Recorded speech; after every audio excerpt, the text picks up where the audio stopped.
Good morning, guys. This is another TraderTalk with Tony D from easyMarkets Sydney Dealing Room.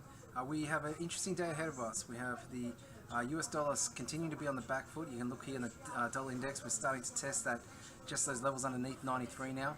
If it was a clean break underneath the lows from last year, which come in at 91.90, definitely opens up the downside here for a potential bigger move in the US dollar. You're seeing last night that the euro broke above 118. Now this is on the back of inflation numbers picking up in the Eurozone. That sort of is one of the missing elements in why the ECB may delay. So if you're getting higher inflation, definitely tapering is on the cards as soon as next meeting.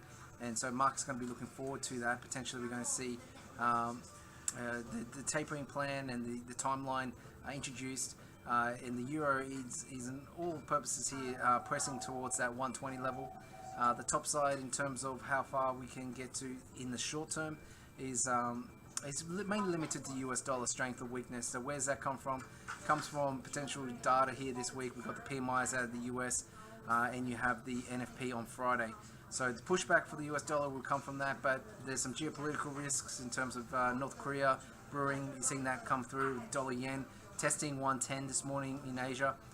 But on the other side of that, China of the Asian situation, we do have Chinese PMI coming in stronger. That's helping the Australian dollar hit 80.40 ahead of the RBA. Now, the data that came out today was the private PMI report, which is 51.4 versus 50.4 expected. That's an expansion.